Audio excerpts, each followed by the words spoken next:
Bien, señores, nos metemos en la información como siempre. Los días viernes lo tenemos al economista Mariano Fernández. ¿Qué tal, Mariano? Buen día. ¿Qué tal, David? Buen día.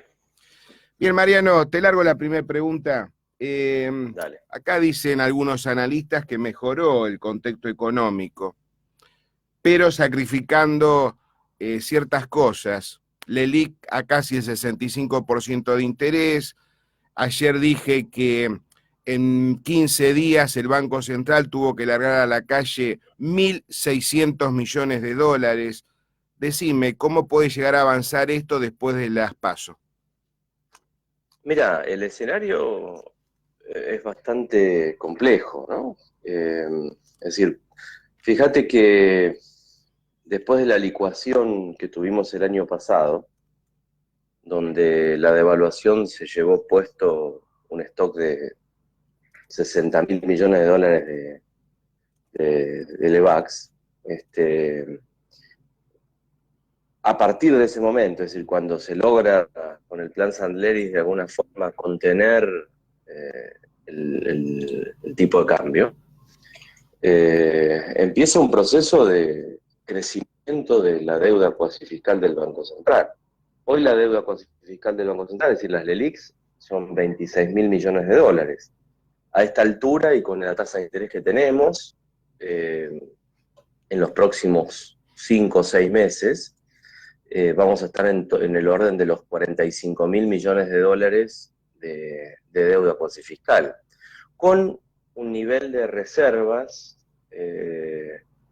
muy bajo, porque sobre los 70.000 o 68.000 que tiene el Banco Central, solamente más o menos aproximadamente entre 17 y 18.000 millones de dólares es básicamente lo que tiene como poder de fuego el Banco Central para poder satisfacer una corrida.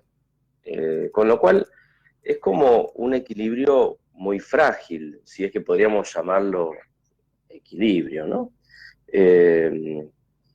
La incertidumbre electoral es una incertidumbre más, que no solo es decir, puede impactar en una corrida, sino que más allá del escenario electoral, acá hay un problema muy grave. Es decir, podríamos sacar el escenario electoral. Imaginemos que hay un candidato y que ya sabemos quién va a ganar y que no va a ser nada raro. Eso no invalida que estemos muy mal. Bien, en la Organización Mundial del Comercio ya publicó a todo el mundo que Argentina dejó de estar dentro de los 10 países más exportadores de alimentos, lo ha superado México.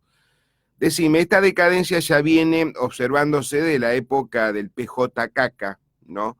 Sí. Cada vez se va retrasando más Argentina sobre el tema de las exportaciones.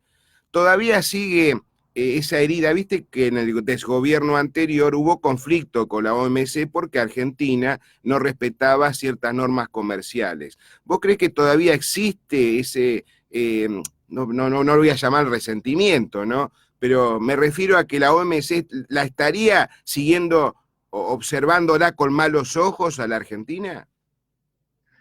Mira, independientemente de si la mira o no con malos ojos, Argentina es decir, tiene mala conducta desde hace mucho tiempo. Y primordialmente tiene una pésima conducta desde el año 2003, 2004 en adelante. Pensá que los defaults no son gratis, en general tienen costos, parte de los costos tienen que ver con disrupciones de comercio. Argentina tuvo uno de estos costos. Tiene costos en términos de stock de capital, es decir, la salida del mercado internacional de capitales, hablo de todo el periodo de los K, ¿no? Todo el periodo de capital, es decir, la salida del mercado de capitales, pese a que en el 2005 se arregla el default, pero Argentina no participa en el mercado de capitales activamente. Esencialmente lo que determina es una disminución del stock de capital que tiene el país. Es decir, el stock de capital está tremendamente atrasado. Y hoy las exportaciones requieren un conjunto de una logística que implica funcionamientos, desde funcionamiento de puertos hasta básicamente un mecanismo comercial hiperaceitado, que Argentina lo fue perdiendo. Disculpame, Mariano, Sí. disculpame. Cuando hablas de stock de capital, ¿a qué te referís? Mirá, me refiero ahí hay dos tipos. Tenemos el capital, diríamos, de bienes públicos, que es el funcionamiento de los puertos, el funcionamiento de los medios de transporte, los modos de transporte hacia los puertos, en el mercado exportador, ¿no? Y el otro stock de capital es el stock de capital de las empresas. Las empresas no solo no participan del mercado internacional de capitales, sino que no tienen acceso, es decir, no hay mercado de capitales local, es decir, no hay créditos locales. Con lo cual, las empresas se van descapitalizando, y cuando las empresas se descapitalizan, en un mundo cada vez más complejo que tenemos, que requiere de alguna forma mayor valor agregado dentro de los productos que exportamos, eso implica por qué Argentina está perdiendo, incluso como productor de alimentos, y perdiendo un share, incluso como productor de alimentos, donde en el sector primario puro existe una ventaja y un salto de productividad a partir de la década del 90, que es descompensado por estos problemas estructurales que tiene la economía argentina. Bien, para Modis, una economía débil y políticas públicas inciertas aumentará riesgo crediticio de empresas argentinas. Sabemos perfectamente que es imposible ingresar al crédito argentino. Si esto sigue avanzando así, ¿se funde todo? Es que vamos camino a eso, lo estamos viendo. Es decir, en general las evaluadoras de riesgo internacionales siempre vienen por detrás por detrás ¿cómo es? De lo que sucede. Cuando ellos ya lo dicen es porque ya está pasando, y pasa hace rato. Si uno mira la evolución del crédito al sector privado, lo que ve es un constante retroceso desde hace casi un año y medio. Es decir, es una curva muy pronunciada, sumado a los niveles de endeudamiento de las empresas, los niveles de endeudamiento de las familias, que imposibilitan de alguna forma el salto en la recuperación del consumo, y a eso hay que agregarle el tema eh, de, de la incertidumbre macroeconómica hacia futuro. Bien, otro temita. A ver, explícame esto, no sé si lo dijiste en forma peyorativa, estaba ahí leyendo las redes sociales. Polipymes, para Ajá, obviar a sí. FIP y otras cositas, ¿es una joda tuya o es real eso? No, a ver, fíjate que, es decir, en realidad es un chiste, pero los chistes siempre tienen algo tienen realidad atrás, ¿no? Si uno pensara hoy cuál es la empresa, la pyme más exitosa, y la pyme más exitosa es participar en el juego político. Y hay de todo, hay grandes empresas, ¿sí? Podemos decir el PRO o el Partido Radical, o el Partido Justicialista. Esas son las grandes empresas en el mercado político. Y por otro lado tenemos pequeñas empresas, ¿sí? Nuevos actores en el mercado político que están a la pesca sería para las grandes empresas pequeñeces, como por ejemplo el dinero electoral, las boletas, o el dinero que les da después de la elección en función de los votos que obtienen por la famosa ley de financiamiento de la democracia.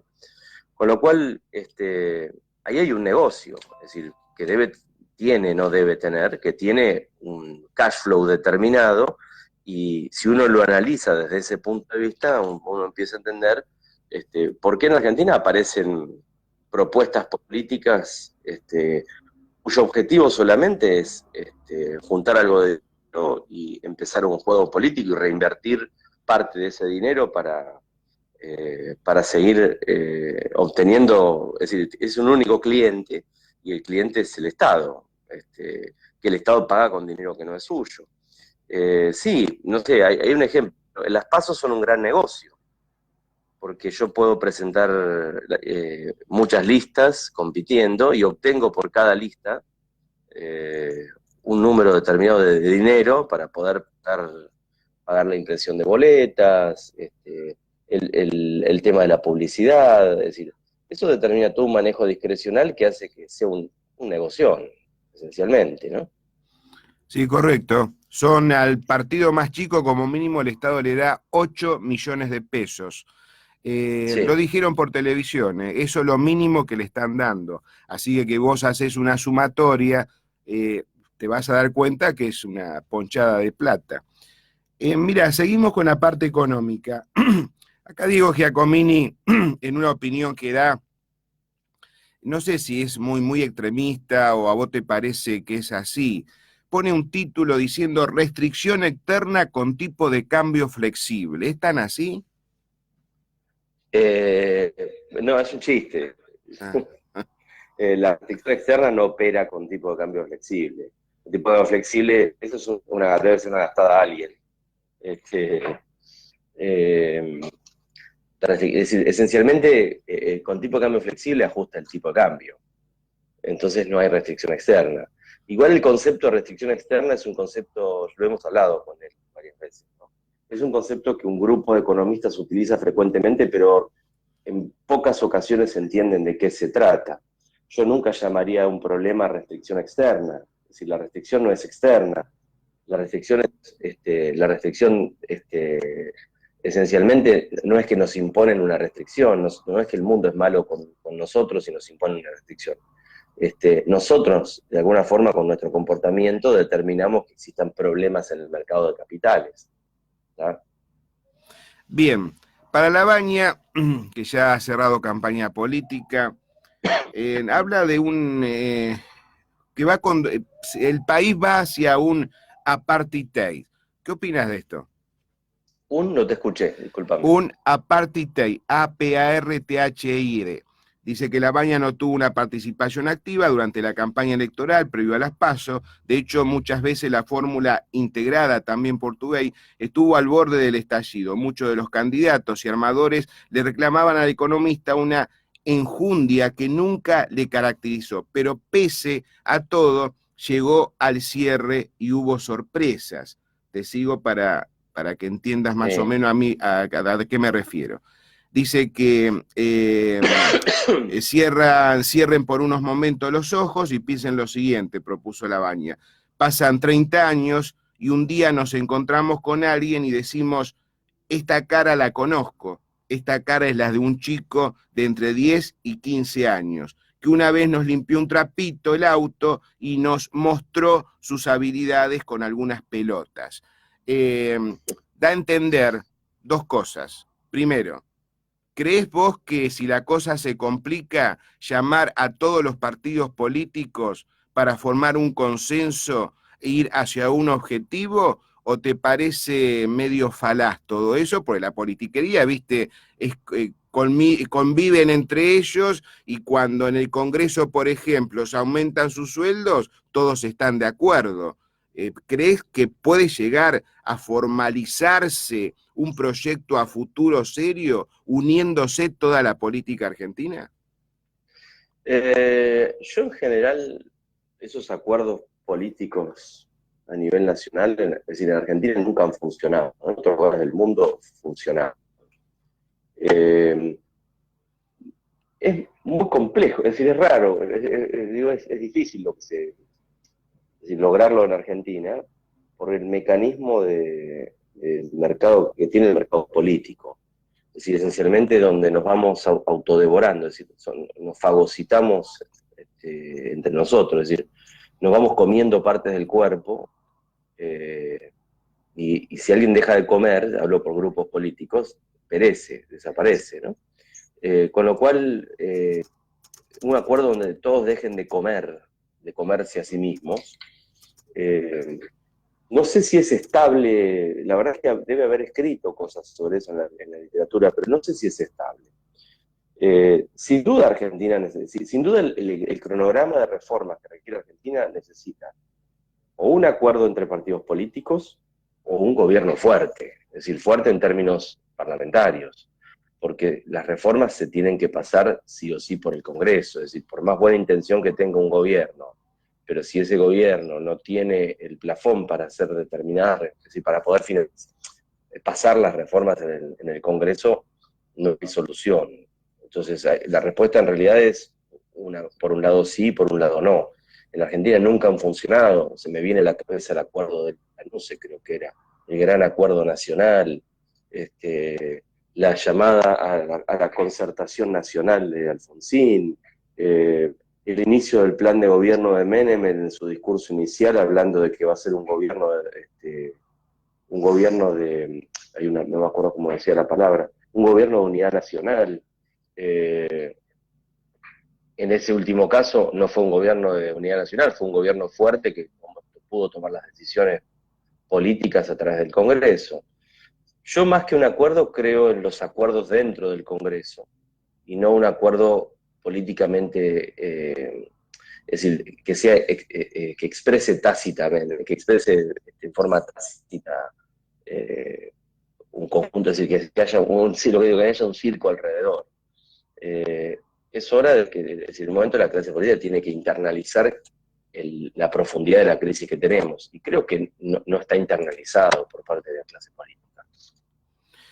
Bien, a consecuencia de ello, ¿Argentina corre el riesgo para vos de una segregación o separación de la población, o que cada provincia tome sus propias medidas? Porque ya hace tiempo que vengo escuchando, Mira, déjame, así cierro, sí, viste, la pregunta y vamos a hacerla más amplia en base a tu respuesta. Vos fíjate los Rodríguez A, ¿no? Quería independizar la provincia de San Luis de toda la Argentina. Es lo que te dije recién, apartheid, un famoso apartheid al estilo sudafricano. ¿Corremos ese riesgo?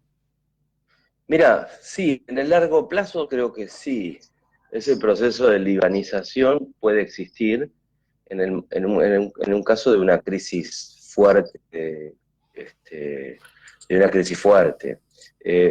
Hoy eso es imposible, pero básicamente es imposible porque el mecanismo de financiamiento es decir, esencialmente esas cosas lo tienen que hacer los estados, salvo pensar un esquema de una crisis terminal donde entramos en una disolución como nación, ¿no?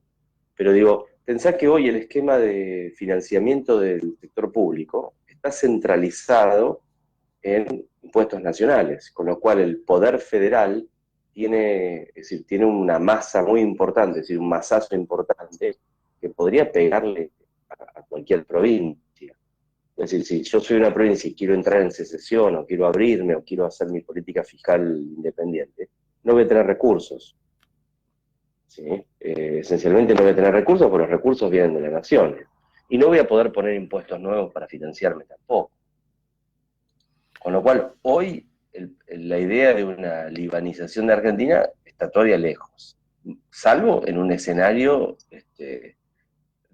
como te decía, en un escenario de una crisis muy profunda, en donde colapse el Estado federal.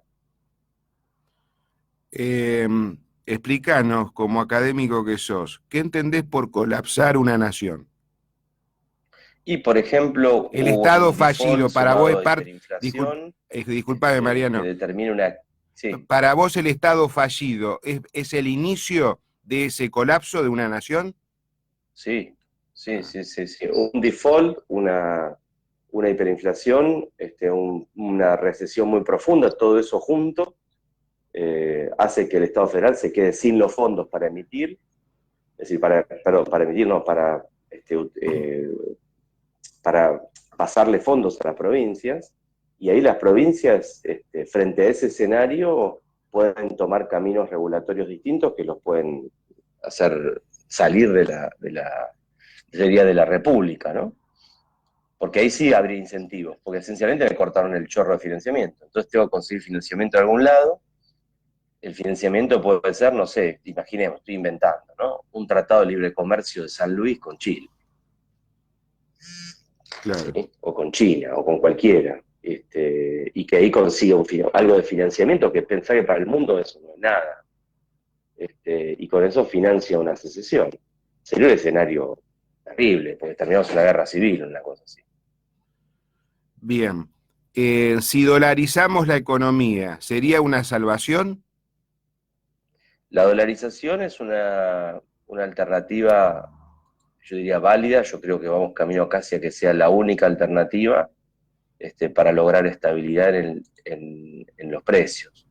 Ahora, la dolarización no soluciona nuestros problemas de fondo. Lo que hace es eliminar un mecanismo de financiamiento del Estado, que es el uso de la política monetaria.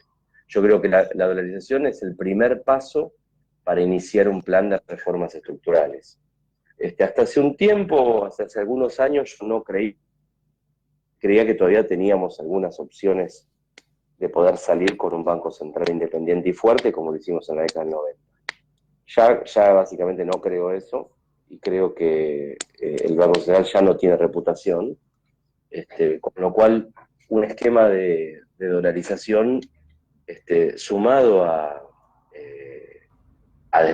o sea, el compromiso de iniciar reformas estructurales fuertes, sí creo que eso podría determinar esencialmente un giro de 180 grados en la economía argentina, donde las perspectivas de desarrollo y crecimiento son imponderables, ¿no? Porque Argentina es como que está parado, está muerto desde hace, es decir, los últimos 20 años esencialmente está parado, ¿no? Crece por debajo del promedio de toda la región, y si vamos para atrás es lo mismo, con lo cual por eso te digo. Cambiando de tema y ya yendo a la parte mundial, he estado leyendo que las potencias están comprando mucho, pero mucho oro. Fíjate que el oro, la onza Troy, ya llegó a los $1.500. O sea que aquellos que han comprado oro ya y lo tienen guardado hace mucho tiempo han recibido ganancias bastante interesantes. Explícanos, ¿por qué las potencias compran mucho, mucho oro y se viene observando en estos últimos 2 años? Mira, hay dos elementos. Hay uno que tiene que ver con la perspectiva o la esperanza sería de los operadores mundiales acerca del rol de la política monetaria en Estados Unidos. El inicio de una recesión en Estados Unidos, o el posible inicio de una recesión en Estados Unidos, a mí no me queda claro todavía, y el comportamiento de la Reserva Federal de bajar la tasa de interés de los bonos, determina esencialmente un capital outflow inicialmente hacia el mercado de commodities. Yo no creo que eso sea permanente. Ese es el primer punto, ¿sí? Con lo cual debe haber algo de burbuja en la suba del precio del oro, que después si eso continúa, la secuencia, yo tengo un trabajito publicado de eso, la secuencia de eso es los commodities más líquidos en un esquema donde esencialmente caen los retornos en Estados Unidos. Los commodities más líquidos son los que saltan primero, el oro, es decir, básicamente los metales, y a partir de ahí empieza un spillover sobre todo el mercado de commodities. Algo sucede, eso sucedió después de la baja de la tasa de interés del año 2001 en Estados Unidos, ¿no? Que generó un boom en un montón de industrias que dio origen después a la crisis de 2008. Pero creo que esta vez la Reserva Federal es más cauta, con lo cual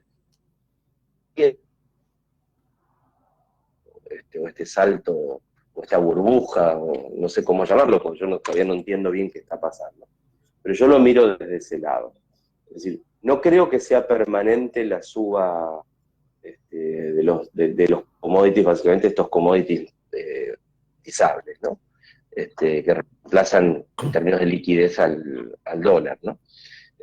Con lo cual, en 6 meses la cosa puede estar al revés, ¿sí? Puede darse vuelta. ¿Sigue todavía ese tema de hace 60, 70 años atrás que las naciones que tienen sus reservas en oro le da cierto poder económico a esas repúblicas? ¿Siguen con ese contexto todavía o ha cambiado? No. No, eso es irrelevante. En el mundo en el cual vivimos es irrelevante. Es decir, básicamente el stock de reservas que tienen los bancos centrales son irrelevantes. Si uno los mira, por ejemplo, en términos de evolución del producto, y eso lo que ve es que Las economías esencialmente se mueven por contratos y los contratos sirven en cuanto tengan enforcement, es decir, sean cumplidos. Y es como la palabra, es decir, yo no necesito tener reservas en mi estado si el estado es confiable. Los que necesitan más reservas, es decir, en un escenario anterior, en el siglo pasado, hace dos, sería el siglo XIX y principio del siglo XX, ¿no? La posibilidad de afrontar restricciones comerciales, la posibilidad de afrontar guerras, eso sí daba determinado poder al stock de reservas en oro por parte de los estados. Hoy no es importante. Distinto es Argentina, que Argentina está descalzado del mundo. Argentina sí necesita una señal importante, que son reservas. En el mundo no miran las reservas del Banco Central. Los economistas casi ni saben cuántas son las reservas del Banco Central. Solo los macroeconomistas saben eso. Y no está considerado hoy como un punto central a mirar en un país normal, ¿no? Bien, recién mencionaste burbuja y he leído algunas cositas antes de hacerte estas preguntas y según el dato que recopilé, que yo supongo que también lo tendrás vos, hace más o menos 12 años atrás, este gran rico llamado Soros hizo una triquiñuela financiera creando una burbuja en el oro donde lo hizo bajar rotundamente cuando estaba más o menos a $1.800 y lo bajó a 1.100, 1.200. La burbuja él la generó, tengo entendido, comprando de rompe y porrazo, creo que 13.000 millones de dólares en oro, una cosa así, ¿no? Se mandó esa triquiñuela. Por eso llama la atención lo que está sucediendo ahora con este metal. Cambiando de tema, y esta es la última, la economía sobrepasa totalmente la campaña que están haciendo todos los partidos políticos. O sea, ningún partido político le da chance como para decir la verdad y decir, mira, yo tengo una fórmula y la puedo corregir a estos problemas de tal manera. ¿Es así o vamos a seguir durante 4 u 8 años avanzando de una manera donde, lo tengo que decir, ¿no? Esto es pisar cabeza constantemente.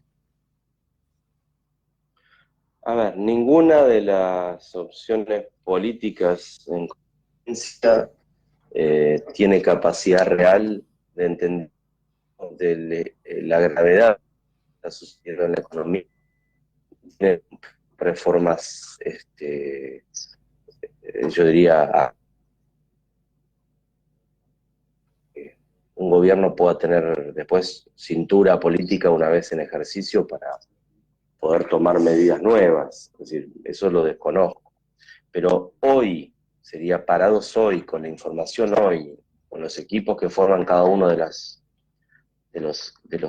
grupos políticos en competencia, no existe ninguno que tenga una agenda de reformas estructurales.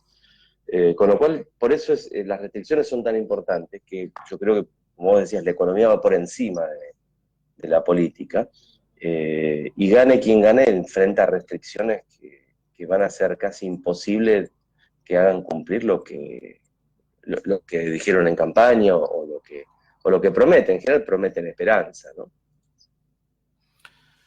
Bien, Mariano, como siempre has sido muy atento. Me voy a despedir por línea privada. Vamos a escuchar un tema. Muchas gracias. Bueno, gracias, ¿eh?